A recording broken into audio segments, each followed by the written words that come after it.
இதெல்லாம் நம்ம கேட்கும்போது அவ்வளவு அதிர்ச்சியா இருக்கு. ஊழல்ல வந்து அப்படியே பிஹெச்டி பண்ணிருக்காங்க. ஒவ்வொரு எம்எல்ஏ, எம்பி, மினிஸ்டர் எல்லாம் அவங்கவங்க டபுள் பிஹெச்டி பண்ண மாதிரி செஞ்சிருக்காங்க. பதில் சொல்லும் போது நீங்க இந்த பார்லிமெண்ட் செஷன்லாம் பாத்தீங்கன்னா கொஞ்சம் நல்லாவே இருக்கும், இன்ட்ரெஸ்டிங்கா இருக்கும். என்டையர் காங்கிரஸ், டிஎம்கே எல்லாம் அந்த இந்தி கூட்டணி எல்லாம் எழுந்து வெளியில ஓடுறாங்க. அப்படியே கிரண் ரிஜிஜு சத்தம் போட்டு சொல்றாரு, கேள்வி கேட்டீங்களே பதில கேட்டுட்டு போங்க அப்படின்னு. இப்ப அடுத்தத மிக மிக இன்னொரு முக்கியமானது ஒரு முன்னெடுப்பு செஞ்சிருக்காங்க. அதுக்கு பேர் வந்து ஜியோ டேகிங் அப்படின்னு. இந்த ஜியோ டேகிங் என்ன அப்படின்னு பாத்தீங்கன்னா, இது எதனால வந்ததுங்கிறது இதெல்லாம் நம்ம கேட்கும் போது அவ்வளவு அதிர்ச்சியா இருக்கு. ஊழல்ல வந்து அப்படியே பிஹெச்டி பண்ணிருக்காங்க. ஒவ்வொரு எம்எல்ஏ, எம்பி, மினிஸ்டர் எல்லாம் அவங்கவங்க டபுள் பிஹெச்டி பண்ண மாதிரி செஞ்சிருக்காங்க. போலியான பேரு, ஓகே, தொழிலாளர்களுடைய பேரு, அதுக்கப்புறமா பைசா கமிஷன் ஏஜென்ட்ல வாங்குறது, அதுக்கப்புறம் ரேஷன் கடையில உணவுப் பொருட்கள் கொடுக்கணும், அதுல ஒரு ஊழல். இப்ப அடுத்ததா வந்திருக்கிற ஊழல் எதுல, எந்த ஏரியால அப்படின்னா, இந்த குளமோ ஏரியோ இதுவோ இருக்கு. இத வந்து எப்படி செஞ்சிருக்காங்கன்னா, ஒரே குளத்துக்கு பல முறை சீரமைப்பு செஞ்சதாக, அங்க வேலை செஞ்சதா காமிச்சு பணம் வாங்கியிருக்காங்க சென்ட்ரல் கவர்மெண்ட்ல இருந்து. இதுக்காகத்தான் இப்ப என்ன பண்ணிருக்கு இந்த அரசு, என்ன பண்ணிருக்காங்கன்னா, ஜியோ டேகிங் சேட்டலைட் மூலமா. அந்த ஜியோ டேகிங் வந்து இஸ்ரோவினுடைய புவன் போர்ட்டல் அப்படின்னு ஒண்ணு இருக்குங்க, Indian space research organisation, ISRO. அவங்க சேட்டலைட், அந்த சேட்டலைட் மூலமா நீங்க கொடுத்துட்டீங்கன்னா, இந்த பர்டிகுலர் இடத்துல, இந்த கிராமத்துல, இந்த இடத்துல இருக்கிற குளம் அல்லது ஏரி ஏற்கனவே இந்த 100 நாள் வேலை திட்டத்தின்படி மறுசீரமைப்பு செய்யப்பட்டது, மராமத்து வேலைகள் செய்யப்பட்டன அப்படின்னு இந்த டிஜிட்டல் அசெட் கிரியேஷன் சொன்னாங்களா, அதுல கொண்டு போய் ரெஜிஸ்டர் பண்றோம். நீங்க அடுத்த தடவை அதே இடத்தை காமிச்சு இந்த இடத்துல நாங்க வேலை செய்யணும் அப்படின்னாக்க நடக்காது. இந்த மாதிரி இவங்க செஞ்சிருக்காங்க. ஒரே குளம், ஒரே ஏரிக்கு 2-3 தடவை வேலை செஞ்சதா வெறும் கணக்கு மட்டும் காமிச்சிட்டு பணத்தை கொள்ளையடிச்சு சாப்பிட்டுருக்காங்க. அதை தவிர்க்கிறதுக்கு இந்த ஜியோ டேகிங் இப்ப புதுசாக அறிமுகப்படுத்தப்பட்டுள்ளது. இதுவரைக்கும் இந்த ஜியோ டேகிங் படி 6.13 சொத்துக்கள், அதாவது ஏரிகள், குளங்கள், ரோடுகள், வேற எதுவோ வேணாலும் இருக்கட்டும், இன்ஃப்ராஸ்ட்ரக்சர் டெவலப்மெண்ட், மக்களுக்கானது, அது எல்லாத்தையுமே இனி நீங்க டிஜிட்டல் கணினி மூலமாக விசாரித்து தெரிந்து கொள்ளலாம், வெரிஃபை பண்ணுங்க. அதை வந்து கிளியரா அதுல எல்லா டேட்டாவும் இருக்கு. அதை நீங்க திருப்பி செய்ய முடியாது. இது ஒரு முக்கியமான. அதனால மீண்டும் மீண்டும் ஒரே இடத்தையே காமிச்சு பணம் கொள்ளையடிப்பது தவிர்க்கப்பட்டது ஜியோ டேகிங்னால. அடுத்ததா இன்னொன்னு என்ன சொல்றாங்கன்னாக்கா, முன்னெல்லாம் என்ன பண்ணுவாங்கன்னா, ஒரு கிராமத்திலயோ இல்ல ஒரு டவுன்லயோ டிஎம்கே ஆட்சிக்கு வந்து ஆதரவா மக்கள் அதிகமா ஓட்டு போட்டிருக்காங்கன்னா அந்த இடத்துல மட்டும் வேலை செய்யும். இன்னொரு இடத்துல ஏடிஎம்கேக்கு போடலாம். இது வந்து பரவலா இந்த குற்றச்சாட்டு இருக்கு. கொங்கு ரீஜன்ல டிஎம்கேக்கு அதிகமான ஆதரவு இல்லைன்னு சொல்லிட்டு அது தவிர்க்கப்படுகிறது. அதற்கு வந்து நிறைய உதவிகள் எதுவுமே செய்யல, அரசு சார்ந்த திட்டங்கள் எதுவுமே அங்க போய் சேரலங்கிற குற்றச்சாட்டு பரவலா இருக்கு. இப்ப அதைத்தான் கொண்டு வந்திருக்காங்க. இது ஏதோ தமிழ்நாடுக்கு மட்டும் இல்ல, நான் தமிழ்ல இந்த வீடியோ சொல்றதுனால இது தமிழ்நாடு குறிப்பா எடுத்து உதாரணத்துக்கு எடுத்து, இது பல மாநிலங்கள்லயும் இதே கூத்து தான் நடந்துருக்கு. எந்த கட்சிக்கு மக்கள் ஆதரவா இருக்காங்களோ அவங்க ஆட்சிக்கு வந்த உடனே அந்த இடத்துல மட்டும்தான் இந்த வேலைகளை செய்யறாங்க, மற்ற இடத்துல செய்ய மாட்டாங்க. அவங்களுக்கு ஆக்சுவலா ஒண்ணு புரியல, மற்ற இடத்துல செஞ்சா ஓ இந்த அரசு நமக்கு செய்யுதுன்னு சொல்லி அடுத்த எலெக்ஷன் அவங்களும் சேர்ந்து ஓட்டு போடுவாங்கிறது அவங்களுக்கு புரியல. சரி விடுங்க, இது கொள்ளையடிக்கிறது தானே. அண்ட் மோரோவர் அந்த கான்ட்ராக்ட் எல்லாமே யாருக்கு கொடுப்பாங்க, அந்த ஆட்களுக்கோ, அந்த கான்ட்ராக்டோ, அந்த ஏஜென்ட்டோ எல்லாமே அந்த ஆளுங்கட்சியினுடைய ஆட்களுக்கு தான் அது போய் சேருது அப்படிங்கிறது. அந்த மாதிரி தான் இருக்கு. சரி, இப்ப அடுத்ததா எதை வரான் அப்படின்னாக்கா, அப்ப அந்த ஆளுங்கட்சி ஒரு இடத்துல வெற்றி பெற்றிருக்காங்க, அந்த மக்கள் இருக்கிற இடத்துல மட்டும் செய்வாங்க. அப்ப இது என்ன ஆகுதுன்னா, பொலிட்டிக்கல் இன்டென்ஷன் இருக்கிறது, அதுக்காக செய்யப்பட்ட மராமத்து வேலைகள் அப்படிங்கிற மாதிரி ஆயிடும். அது இல்லாம இப்ப என்ன செஞ்சிருக்காங்கன்னா, இன்னொரு போர்ட்டல் ஒன்று ஆரம்பிச்சிருக்காங்க, யுக்த் தாரா அப்படின்னு ஒரு போர்ட்டல் ஆரம்பிச்சிருக்காங்க. அந்த யுக்த் தாரா போர்ட்டல்ல என்னன்னா, சயின்டிபிக்கா அறிவியல் மற்றும் தேவை இவை எல்லாத்தையும் முன்னெடுத்து அதன்படி எந்த குளம், எந்த ஏரி, எந்த ஆறுல கால்வாய் வெட்ட வேண்டும், எந்த இடத்துல விவசாயத்திற்கான பயன்கள் குறைவாக இருக்கு, அதை எப்படி மேம்படுத்த, இதையெல்லாம் சயின்டிபிக்கா ஆராய்ந்து அதன்படி அது ஐடென்டிஃபை பண்ணப்படும். ஓ இந்த குளம், இந்த ஏரி, இந்த ஆறு, இந்த ரோடு இது தேவை. ஆக இந்த 100 நாள் வேலை திட்டமோ இல்ல இப்ப புதிதாக சட்டத்தின்படி வந்திருக்கக்கூடிய விபி ஜிராம்ஜி திட்டமோ அதுல 125 நாள் வேலை அதிகப்படுத்தப்பட்டிருக்கு. 100 நாள்ல இருந்து 125 நாள் அதிகப்படுத்திருக்காங்க. சோ இது எல்லாமே அந்த மாதிரி ஐடென்டிஃபை பண்ண தேவைக்கு ஏற்ப அறிவியல் ரீதியாக எல்லாத்தையும் ஆராய்ந்து அந்த இடத்துல கொண்டு போய் இந்த ப்ரோக்ராம செய்ய போறாங்க, வேலைகளை நடத்தி நாட்டினுடைய தரத்தை உயர்த்த போறாங்க அப்படிங்கிறதும் வந்து. இதன்படி என்ன சொல்லியிருக்க அப்படின்னா, இது வந்து ஒரு மிஷன் மோட் அப்படின்னா குறிக்கோள் சார்ந்த முன்னெடுப்பு அதர் சார்ந்த நமக்கு பலன்கள் எப்படிங்கிறது பார்க்கலாம். மிஷன் அம்ரித் சரோவர் அப்படின்னு ஒரு ப்ராஜெக்ட் எடுத்துருக்காங்க. சரோவர்னா அணை இல்ல நீர்நிலை அந்த மாதிரி வச்சுக்கலாம். நம்ம மிஷன்ங்கிறது வந்து ஒரு குறிக்கோளுடைய கூடிய, அம்ரித் அப்படிங்கிறது வந்து எல்லாமே அமிர்தம். ஸோ இந்த மிஷன் அம்ரித் சரோவர் அப்படின்ற பேர் நல்ல பேரா வச்சிருக்காங்க. அசெட் கிரியேஷன் அப்படிங்கிறது தான் அதனுடைய ஃபுல் டிஸ்ட்ரிக்ட்லயும் ஒவ்வொரு மாவட்டத்திலையும் 75 நீர்நிலைகளை ஒன்னு புதிதாக அமைக்க வேண்டும், ஏற்கனவே இருப்பதை மறுசீரமைத்து மீட்டெடுக்க வேண்டும் அப்படின்னு ஒரு திட்டத்தை கொண்டு வந்திருக்காங்க. ஒவ்வொரு மாவட்டத்திலும் 75 இடங்கள்ல இந்த மாதிரி செய்யணும். ஒண்ணு புதுசா கட்டு, இல்ல இருக்கிறத மராமத்து பண்ணி அதை திருப்பி மீட்டெடு, அந்த மாதிரி ஒரு இதன்படி கிட்டத்தட்ட 68,000 ப்ராஜெக்ட் கம்ப்ளீட் பண்ண வச்சிருக்காங்க. இந்த திட்டத்தின்படி பணம் செலவு செஞ்சு மக்களுக்கு வேலையும் கொடுத்து அதன் மூலமாக நிறைவேற்றப்பட்டுள்ளது 68. இது வந்து 2025 வரைக்கும் 46,000 திட்டங்கள் இந்த மாதிரி கொண்டு வந்ததுல மட்டும் எம்என் நரேகாலேயே செஞ்சிருக்காங்க. அப்ப மிச்சம் இருக்கிறது வந்து 68ல 46 போச்சுன்னா மிச்சம் 22,000 வேற திட்டங்கள் மூலமாக செயல்படுத்தப்பட்டு நடைமுறைக்கு வந்துள்ளன அப்படிங்கிறது தான் மிக மிக முக்கியமான செய்தி நமக்கு. சரி, இதை தவிர ஏன்னா இங்கதான் எப்பவுமே என்ன சொல்றாங்கன்னா, பாஜக சொல்வதையோ இல்ல ஆர்எஸ்எஸ் சொல்வதையோ இல்ல அதை சார்ந்த அமைப்புகள் யாரு என்ன சொன்னாலும் அவன் சங்கி, அவன் பொய் சொல்லுவான் அப்படின்னு சொல்லி ஒதுக்குறாங்கல்ல. இவங்களுக்கு தான் ரொம்ப பிடிச்ச இடமாச்சே ஜெர்மனி. அங்க இருக்கிற ஒரு அமைப்பை கூட்டு வந்து GIZ. இது வந்து ஒரு ஜெர்மனியில இருக்கக்கூடிய ஒரு உலகளாவிய நிறுவனம், இது ஒரு அமைப்பு. அவங்க வந்து இந்த மாதிரி environmental studies, water body studies, அதுக்கப்புறம் நிலத்தடி நீர் பற்றிய தரவுகள், இது எல்லாத்தையும் பெரிய அளவுல ஆராய்ச்சி எல்லாம் செஞ்சு அறிக்கையெல்லாம் கொடுக்குறாங்க. அவங்க வந்து இங்க ஆராய்ச்சி செஞ்சிருக்காங்க. ஜெர்மனின உடனே நடுவில் ஒரு சின்ன ஒரே ஒரு பாயிண்ட் மட்டும் சொல்லிட்டு, ராகுல் காந்தி ஜெர்மனிக்கு போயிருக்காரு 15ஆம் தேதியில இருந்து 20ஆம் தேதி வரைக்கும். 19ஆம் தேதி பார்லிமெண்ட் நடந்துகிட்டு இருக்கு. அதை பத்தி அக்கறையே இல்லை, கவலையும் கிடையாது. பெருசா கேள்வி கேட்கிறாரு, ஒரு இதை போட்டுட்டு ஐ எம் ஆஸ்கிங், நான் கேட்கறேன் அப்படின்னு. என்ன கேட்கறேங்கன்னு அவருக்கே புரியுது. அமித்ஷா விட்டு வாங்கிட்டாரு அவரை. பதில் சொல்லும் போது நீங்க இந்த பார்லிமெண்ட் செஷன்லாம் பாத்தீங்கன்னா கொஞ்சம் நல்லாவே இருக்கும், இன்ட்ரெஸ்டிங்கா இருக்கும். என்டையர் காங்கிரஸ், டிஎம்கே எல்லாம் அந்த இந்தி கூட்டணி எல்லாம் எழுந்து வெளியில ஓடுறாங்க. அப்படியே கிரண் ரிஜிஜு சத்தம் போட்டு சொல்றாரு, கேள்வி கேட்டீங்களே பதில கேட்டுட்டு போங்க அப்படின்னு. இல்ல, ஓடி போயிட்டாங்க. ஏன்னா அவங்களுக்கு வந்து வெறும் ஏதோ சும்மா ஒரு சலசலப்புக்கு ஒரு கேள்வி கேட்கணும், அவ்வளவுதான். அதுக்கான பதில்லாம் தேவைங்கிறதே கிடையாது. எப்படி வந்து பீகார்ல நான் திருப்பி சொன்னேனோ, அங்க வந்து ஜெயிக்கணுங்கிறதுக்காகவே ராகுல் காந்தி பிரச்சாரமே ஈடுபடவே இல்லை. அவர் தோற்க போறாருன்னு தெரியும். அவர் எதுக்கு சும்மா ஏதோ அள்ளி வீசி ஏதோ பொய்யெல்லாம் சொல்லி மக்களை கொஞ்ச நேரம் காமெடி மாதிரி குஷிப்படுத்தி வச்சிருந்தாரு. இப்ப பாராளுமன்றத்திலயும் அதே தான் காமெடி பண்ணிட்டு இருக்காங்க. வரி பணங்க ஒவ்வொரு நாளும் பார்லிமெண்ட் நடத்தணும்னா பல கோடி ரூபாய் செலவாகுது. கொஞ்சம் கூட பொறுப்பு உணர்ச்சியே கிடையாது. ஒரு ஜெர்மனி ஓடி போயிட்டாரு. அந்த தகவல் எல்லாத்தையும் எடுத்து வச்சிருக்கேன், ரொம்ப இன்ட்ரெஸ்டிங்கா இருக்கு. எனக்கே வந்து அதை படிக்க எனக்கு தப்பு மேல தப்பு செய்யறதோட இல்லாம நகைப்புக்கு இடமாக இன்னும் அதிகமாக அந்த மாதிரி செஞ்சுக்கிட்டே இருக்காங்களே. அந்த தனி வீடியோ போடுறேன் நான், நல்லா இருக்கும். ஜெர்மனி போயிருக்காரு. உடனே எல்லாரும் கேட்கலாம், சார் இப்ப நரேந்திர மோடி பாரத பிரதமர் கூட தான் 3 நாடுகள் போயிட்டு வந்தாரு. ஜோர்டான் போனாரு, அப்புறம் ஒமான் போனாரு, அப்புறம் எத்தியோப்பியாவுக்கு போயிட்டு வந்திருக்காரு. அது வந்து அதனுடைய முன்னெடுப்புகளும் அதற்கான தரவுகளும் அதுக்கப்புறம் அதனால் ஏற்படக்கூடிய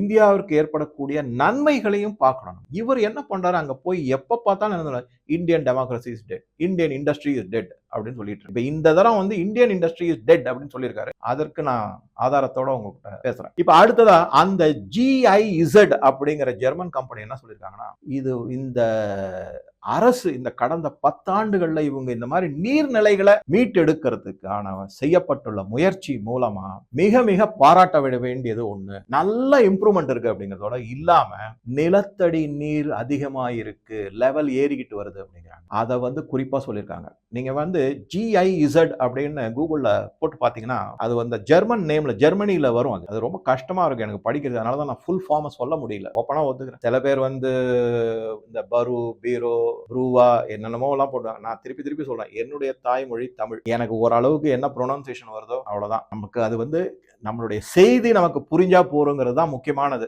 அவங்க வச்சிருக்கிற இந்த இட்டாலியன் நேமோ மொழியிலயோ பிரெஞ்சு மொழியிலயோ இருக்கிறது நமக்கு ஒத்து வராது, அதை புரிஞ்சுக்கோங்க. ஆனாலும் நான் முயற்சி எடுக்கிறேன், எப்படியாவது ஒரு சரியான உச்சரிப்பை கொண்டு வரணுங்கிறதுக்கான பிரயத்தனம். தவறாக இருந்தா கொஞ்சம் எனக்காக அதை வந்து ஏதோ கொஞ்சம் தவறி உச்சரிச்சிட்டாரு, கடந்து போவோம், விஷயம் விஷயம் நமக்கு தெரிஞ்சு போச்சு, அதோட என்ன ஒரு சிறு மன்னிப்பு எனக்கு கொடுத்துட்டு கடந்து செல்லுமாறு வேண்டிக் கொள்கிறேன். அடுத்தது, இதுக்கப்புறம் இன்னும் பல தகவல்கள் இருக்கு. காங்கிரஸ் வைக்கிற மிக மிக முக்கியமான குற்றச்சாட்டு என்னன்னா, இந்த 100 நாள் வேலை திட்டத்திற்காக ஒதுக்கப்பட்ட நிதி ரொம்ப குறைவு, காங்கிரஸ்ல தான் பெஸ்டா செஞ்சோம், இப்ப ஒண்ணுமே இல்ல, நிதி ஒதுக்கீடே குறைச்சிட்டாங்க. அதற்கு சரியான பதிலடி கொடுக்கப்பட்டது. 2024-25 பட்ஜெட்ல 86,000 கோடி ரூபாய் ஒதுக்கப்பட்டது. இருப்பதிலே இந்த திட்டத்தின் சரித்திரத்திலேயே மிக மிக அதிகமான தொகை ஒதுக்கீடு செய்யப்பட்டுள்ளது. நீங்க யோசிச்சு பாருங்க, 42,534 கோடி சுவாகா பண்ணி சாப்பிட்டுருக்காங்க.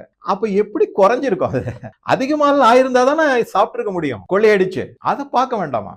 அப்பனா மொத்த திட்டம் 50,000 வச்சாக்க அப்ப வந்து ஒரு 5% கூட மக்களுக்கு போய் சேரல, அந்த உழைப்பாளர்களுக்கு போய் சேரல. எல்லாமே அரசியல்வாதி தாங்க எடுத்துக்கிட்டாங்களா? இந்த காங்கிரஸ், இந்த டிஎம்கே, இந்த இந்தி கூட்டணி இருக்கிறவங்க அவங்க சாப்பிட்டாங்க. 86,000 கோடி 2024. இதை விட இன்னும் ஒரு படி மேல போய் அமித்ஷா அவர்கள் பார்லிமெண்ட்ல என்ன சொல்லியிருக்காருன்னா, இது கோவிட் டயத்துல 2019-20 அந்த காலகட்டத்துல 1.1 லட்சம் கோடி மிகப்பெரிய ரெக்கார்டு அப்படிங்கிறாங்க அவங்க. அந்த மாதிரி நாங்க கொடுத்திருக்கோம், இந்த மாதிரி பொய்யுரைகளை பரப்பாதீங்க அப்படிங்கிற மாதிரி சொல்லியிருக்காங்க. இதுக்கப்புறம் தான் திட்டத்தை பத்தின சில அனுகூலமான செய்திகள், அதாவது இந்த மேம்படுத்த திட்டம்ங்கிறதுக்கு ஒரு உதாரணமா எதெல்லாம் சொல்றாங்கன்னா, ஒண்ணு வந்து ஃபர்ஸ்ட் பாயிண்ட் 100ல இருந்து 125 நாளாக ஆக்க, ஃபர்ஸ்ட் ரொம்ப இம்பார்ட்டன்ட் பாயிண்ட். அடுத்ததா என்ன, அப்பனா என்ன ஆகுதுன்னா, உங்களுக்கு இன்னொரு 25% அதிக வருமானம் வரும். அப்ப அதிக வருமானம் வரும்போது அந்த வெறும் ஏதோ பெயரளவுக்கு ஒரு வாழ்வாதாரம்ன்றது இல்லாம மேம்படுத்தப்பட்ட வாழ்வாதாரத்தை கொடுக்கறாங்க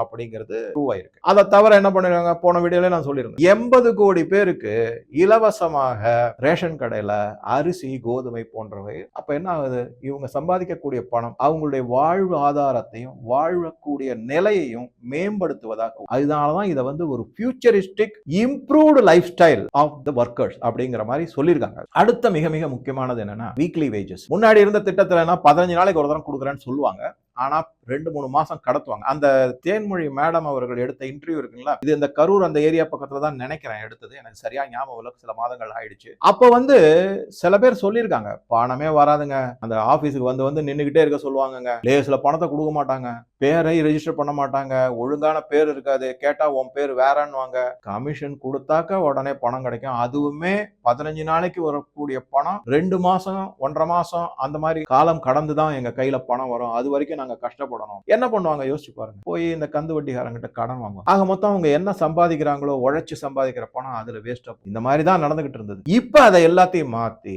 வாரம் பட்டுவாடா நேரா பேங்குக்கு போயிடும், நடுவுல மிடில் மேனே கிடையாது, யாருக்கு என்ன தேவை, பலவிதமான முன்னெடுப்புகளும் அருமையான திட்டமாக பலவித மாற்றங்களை கொண்டு வந்து, அதுவும் அனுகூலமான மாற்றங்களை கொண்டு வந்து. அது ஒன்று. அடுத்ததா என்ன பண்றாங்க அப்படின்னு பாத்தீங்கன்னாக்க, இன்னொரு முக்கியமான இது ரொம்ப ரொம்ப முக்கியமான விஷயம் என்னன்னா, நம்ம எல்லாருமே, நானே பல விதத்துல பல நாட்கள் அதை பத்தி சொல்லியிருக்கேன், பல மேடையிலையும் அதை பத்தி சொல்லியிருக்கேன். என்ன அப்படின்னா, இந்த 100 நாள் வேலை திட்டத்தினால கிராமப்புறங்கள்ல விவசாயம் சார்ந்த தொழில் நசிந்து வருகிறது.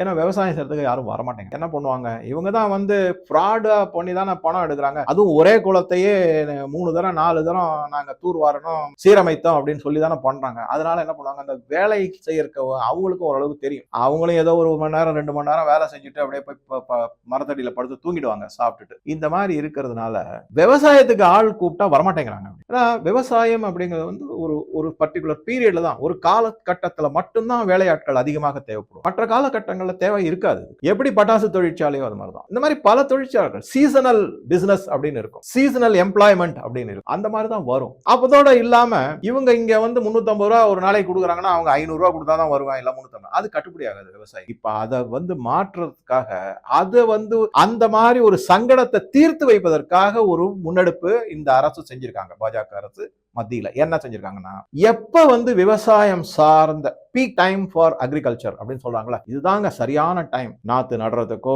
இல்ல அதுக்கப்புறம் வந்து அறுவடை செய்யறதுக்கோ ஏதோ அந்த மாதிரி வேலைகள் சார்ந்த அந்த காலகட்டத்தை 60 நாளைக்கு இந்த கிராமப்புற வேலை வாய்ப்பு திட்டத்தை கொஞ்சம் சஸ்பெண்ட் பண்ணி வச்சிருவாங்க. 60 நாளைக்கு இந்த திட்டம் பயன்படும், இந்த திட்டம் செயல்படுத்தப்படாது. அப்ப என்ன ஆகும், ஆட்டோமேட்டிக்கா உங்களுக்கு வந்து விவசாய வேலைக்கு தான் போயாகணும் நீங்க. இதனால என்ன ஆகுதுன்னு பாத்தீங்கன்னா, 2 பேருக்கு வின் வின் சிச்சுவேஷன் வருது அப்படிங்க. ஒன்னு வந்து விவசாயிகளுக்கு, இன்னொன்னு வந்து இந்த ஒர்க்கர்ஸ் அவங்களுக்கும், விவசாய கூலி வேலை செய்பவர்களுக்கும். விவசாயிகளுக்கும் வேலைக்கு வேண்டிய ஆள் இருக்காங்க ரெடியா, கூலி வேலை செய்யறவர்களுக்கும் வேலை ரெடியா இருக்கு. இதை முடிச்ச உடனே என்ன பண்ணுவாங்க, அந்த 60 நாள் முடிஞ்சிருச்சுன்னு வச்சுங்க, அந்த டைம் பழையபடி இந்த கிராமப்புற வேலை வாய்ப்பு திட்டத்தை துவங்கப்படும். அதுல வேலை கிடைக்கும் அவங்களுக்கு. சோ மிக நல்ல அருமையான பல ஸ்டெப்ஸ்களை எடுத்திருக்காங்க. இதுக்கப்புறம் இன்னொரு திட்டம் என்னன்னா, முன்னாடி 100% மத்திய அரசிலிருந்தே இதற்கான பணம் கொடுக்கப்பட்டு வந்தது, நிதி கொடுக்கப்பட்டு வந்தது. மாநில அரசுகளுக்கு கொடுத்துருவாங்க, அவங்க வந்து தான் சாப்பிட்டது போக மிச்சத்தை அடுத்தவங்களுக்கு இந்த உழைப்பாளிகளுக்கு கொடுத்துட்டு இருந்தாங்க. இப்ப அப்படி கிடையாது. மத்திய அரசு என்ன திட்டம் கொண்டு வந்துட்டாங்கன்னா, 125 நாள் இன்க்ரீஸ் பண்ணிட்டாங்க. அதனால 25% அதிகமான செலவினங்கள் இருக்கு. அதனால மத்திய மாநில அரசு வந்து 60-40 இந்த ரேஷியோல அந்த செலவுகளை ஏத்துக்கணும். இதற்கு சில முக்கியமான காரணங்களை சொல்றாங்க. என்ன அப்படின்னா, அண்ணாமலை அவர்கள் சொன்ன வீடியோல இருந்து நான் எடுத்த தகவல்கள் தான். மாநிலம் பயன்படுகிறது, குளம் வெட்டுறதோ, ஆறு இது பண்றதோ, கெனால் போடுறதோ, காவாக வெட்டுறதோ, இல்ல ஏரிகள் தூர்வாரி மறுசீரமைப்பதோ, இது எல்லாமே நீர்நிலைகள் அதனுடைய மேம்பாடு எல்லாமே யாருக்கு. அதே மாதிரி ரோடு போடுவது. இந்த ரோடு போடுவதை பத்தி என்ன சொல்லியிருக்காங்க அப்படின்னா, அமித்ஷா ஓப்பனாவே சொல்லியிருக்காரு, என்ன ரோடு போடுறீங்கன்னா ஒரு மழைக்கு தாங்க மாட்டேங்குது, அது அவ்வளவுதான் பிசு பிசுத்து போயிடுது, அது இந்த மாதிரி போட்டு நீங்க வெறும் கொள்ளைதான் அடிச்சிருக்கீங்க அப்படிங்கிற மாதிரி அந்த தகவலையும் இந்த விவாதத்தின் போது சொல்லியிருக்காரு அவர். சரி, அடுத்ததா இந்த 40% வந்து எதுக்காக, அப்பதான் மாநிலத்துக்கு ஒரு பொறுப்பு, அந்த மாநிலத்துக்கான நலன்கள் போய் சேருகிறது. மத்திய தொகுப்புல இருந்து கொடுத்துக்கிட்டே இருந்தாங்கன்னாக்கா அவங்களுக்கும் பலவிதமான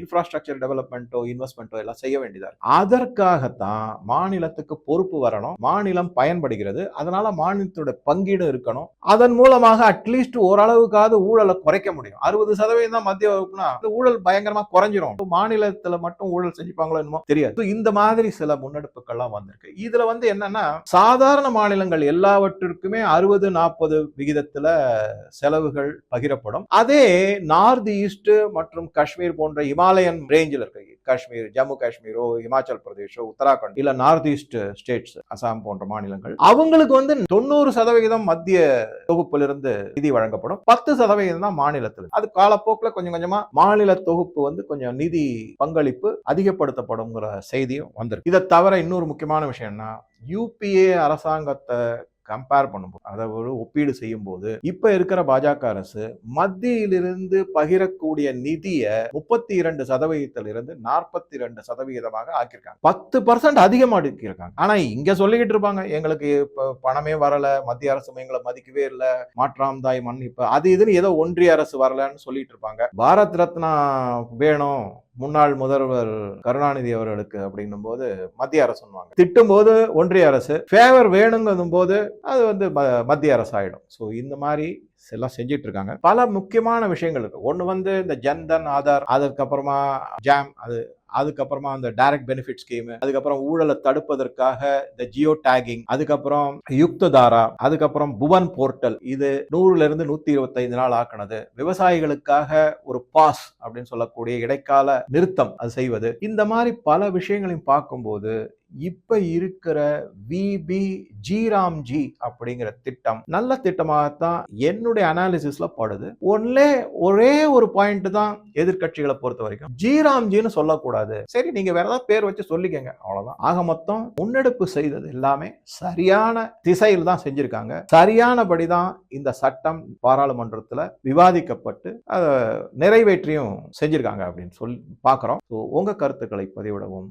நன்றி, வணக்கம்.